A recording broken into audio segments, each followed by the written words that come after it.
Now, I'm sure with all the important world-changing news that's going on lately, very few of you have had time to pay attention to the P. Diddy trial going on in New York. I'm joking, of course. The moon could crash into the earth, and that trial would still be the first thing I'd click on, and I'm sure you're no different.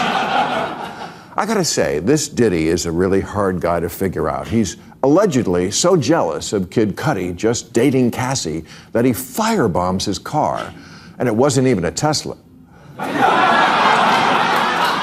Bill Maher didn't just drop a hot take, he detonated a cultural firestorm. In the May 30th, 2025 episode of Real Time with Bill Maher, the HBO host tackled the deeply sensitive and ongoing federal case against music mogul Sean Diddy Combs. What began as a comedic segment spiraled into widespread backlash, with Maher accused of everything from victim blaming to misunderstanding the realities of abuse. Maher's commentary on the case, which includes graphic allegations of sexual violence, coercion, and psychological manipulation, drew fire from domestic abuse experts, viewers, and advocacy groups. Many argued his tone, timing, and satire crossed ethical lines in the name of comedy. Sean Diddy Combs is currently facing multiple federal charges, including sex trafficking, transportation with intent to engage in prostitution, and racketeering conspiracy. These charges stem from alleged incidents spanning 2 decades, from 2004 to 2024. Post-Me Too, reporting of sexual crimes is way up, as is the percent of women who say they're now more likely to speak out if victimized. And many states have changed laws, making it easier for victims to come forward. We're not in the no one listens to women or takes them seriously era anymore. Operators are actually standing by to take your calls. And I'm aware that it can be difficult to leave an abusive relationship. Most of what I watch on TV is the Lifetime channel. But we take every accusation seriously. But don't tell me any more about your contemporaneous account that you said to 2 friends 10 years ago. Tell the police right away. Don't wait a decade. Don't journal about it. Don't turn it into a one-woman show. And most importantly, don't keep fucking him. According to federal filings, Combs is accused of running a criminal operation that used intimidation, manipulation, and coercion to exploit women, often under the guise of lavish parties or so-called freak-offs, which prosecutors describe as orchestrated orgies involving drugs and abuse. One of the most publicized accusers is Cassie Ventura. Your only contemporaneous notes about what he did should be the police report. It's not victim shaming to expect women to have the agency to leave toxic relationships. Quite the contrary, to not expect that is infantilizing them. If Diddy walks free, it will be because his lawyers can point to an endless stream of texts from Cassie expressing what's often called enthusiastic consent to their sex life. If you're Me Tooing someone, it doesn't help your case if you texted him, "Me too. I just want it to be uncontrollable." If you want us to think you weren't always ready to freak off, don't write, "I'm always ready to freak off."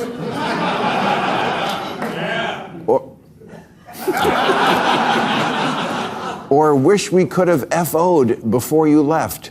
Combs' former long-term partner. In 2023, she filed a civil lawsuit describing repeated physical and sexual abuse during their relationship. The suit was settled shortly after filing, but her story ignited renewed scrutiny. A surveillance video from a Los Angeles hotel, captured in 2016, appeared to show Ventura trying to flee Combs, footage that has since gone viral and is frequently cited by those defending her account. Combs has denied all allegations and maintains his innocence through his legal counsel. I get it. Part of the allure of the music industry is you want to be a star. It's why someone moves to Miami from Kansas.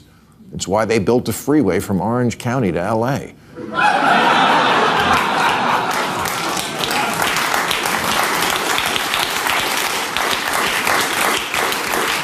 It's why someone might run away from their small-town pastor into the arms of Father Funk.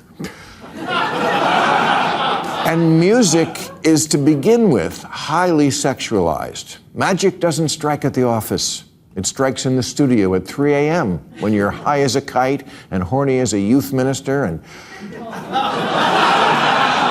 During the May 30th broadcast of Real Time, Maher began his commentary with a clear condemnation. Diddy is a bad dude. Really bad. Like the worst thing in rap since Hammer Pants. Lock him up and throw away the baby oil. This opening line received laughter, but what followed divided viewers deeply. Maher transitioned into a discussion of the Me Too movement's impact and how it should influence modern responses to abuse. And finally, new rule, the Me Too movement, which turns 8 years old in October, needs an actual new rule, an amendment, if you will.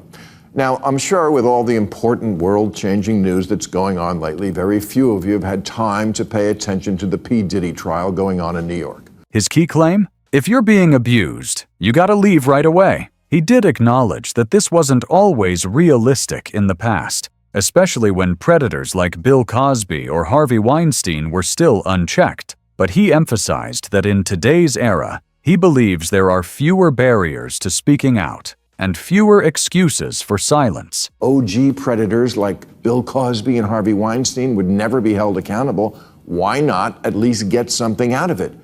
These men were surrounded by all sorts of enablers, skeptical cops, assistants who lured women into unsafe spaces, cowards who knew what was going on but didn't dare expose the person who signed their paycheck. In that scenario, it was not illogical for an abused woman to say, well, if I can't get justice for my pain, can I at least get a receipt? His delivery took a sharply critical turn when he addressed Cassie Ventura's repeated returns to Combs, suggesting this behavior undermines public trust in abuse claims. And most importantly, don't keep sleeping with him. Your only contemporaneous notes about what he did should be the police report. This comment, while intended as satirical social critique, quickly became the most quoted and condemned line from the segment. Maher's larger argument centered around what he called a new rule for society post-Me Too. We take every accusation seriously, but don't tell me any more about your contemporaneous account that you said to 2 friends 10 years ago. Tell the police right away. Don't wait a decade. Don't journal about it. He insisted this wasn't victim shaming, but rather an appeal for accountability, consistency, and timely reporting. He then added a controversial statement directed at those seeking fame. If you want a #1 record on the charts so bad, you'll take a #1 in the face. Some of that is on you. This metaphor, widely interpreted as degrading and insensitive, added fuel to the online outrage. Reaction to Maher's monologue was swift and harsh, especially on platforms like X, formerly Twitter, TikTok, and Facebook. Some of the trending reactions included, "Don't be a pig, Bill. She tried to leave. We saw it on video." "Floored by people who don't understand abusive relationships."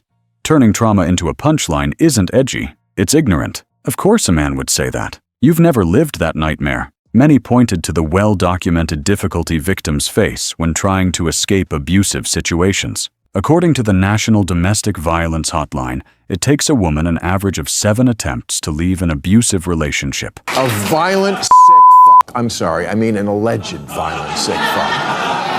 And we should lock him up and throw away the baby oil.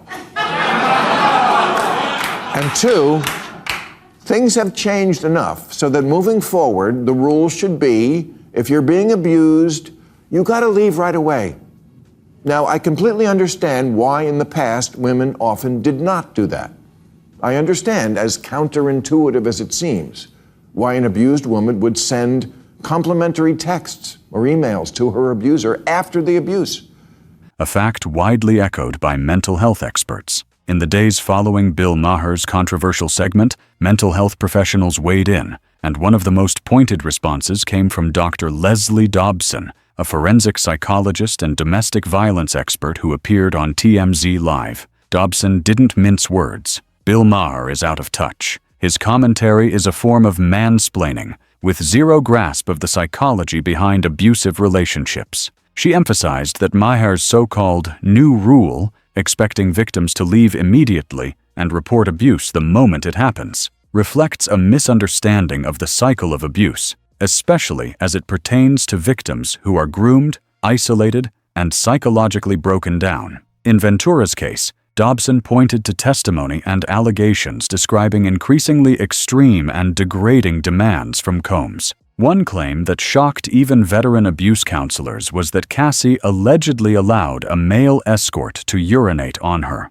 not out of desire or choice, but out of fear of reprisal if she refused. This wasn't consent, it was survival, Dobson explained. When someone is forced into compliance under threat of violence or manipulation, that's not agency, it's captivity. She went on to criticize Maher for what she called a generational blind spot, adding, "It's the kind of commentary we hear from older men who grew up believing abuse is black and white, but the reality is far more complex." In his monologue, Maher suggested that Cassie may have tolerated abuse in exchange for fame, infamously quipping, "If you want a number one on the chart so bad, you'll take a number one in the face. Some of that is on you." This metaphor, which quickly went viral for its crude wording and perceived insensitivity, was widely condemned as victim blaming. Critics argued that it diminished the seriousness of Cassie's allegations by reframing them as transactional rather than coercive. But court documents and testimony tell a different story.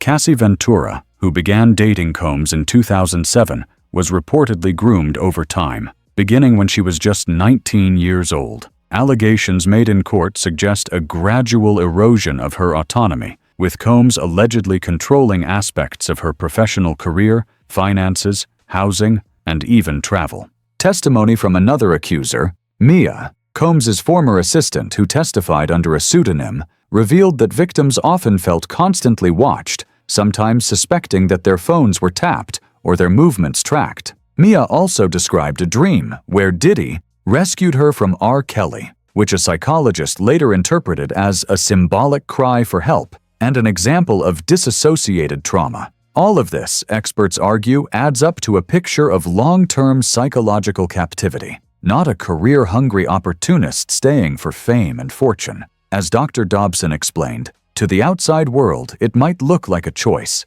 To the victim, it's a maze of manipulation, fear, and shame. In his segment, Maher tried to offer a societal grand bargain in response to the complicated narratives that often emerge in abuse cases. His proposal? We take every accusation seriously, but you need to go to the police right away. No more telling two friends a decade ago. No more journaling. Don't wait years. Just go. While some viewers saw this as a push for due process, legal clarity, and fairness, many others saw it as a dangerous oversimplification that ignores why victims often delay reporting, including fear of retaliation, loss of career, not being believed, or emotional confusion. Critics say this view overlooks realities backed by research. According to REIGNITED, the Rape, Abuse, and Incest National Network, 63% of sexual assaults are never reported. Victims of intimate partner violence often require multiple attempts to escape,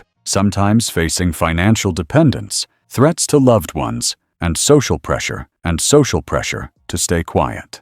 By demanding real-time police reports and criticizing the practice of journaling or telling friends, Maher inadvertently painted many survivors as unreliable, a message that many felt could discourage reporting even further. As public opinion around Maher's comments continues to fracture, the broader conversation remains unavoidable. What responsibility do comedians have when joking about trauma? And is satire still satire when it reinforces dangerous myths? Bill Maher insists his role is to challenge uncomfortable narratives and speak truths others won't. But critics say his May 30th monologue did more than challenge. It invalidated, dismissed, and demeaned the lived experiences of abuse victims under the guise of social commentary. In the age of accountability, even comedy isn't off-limits to critique. Bill Maher's monologue may have been wrapped in satire, one advocate tweeted, but it ripped open old wounds and showed how far we still have to go in understanding abuse. He didn't just start a debate. He may have lit his own credibility on fire. What do you think? Was Maher asking necessary questions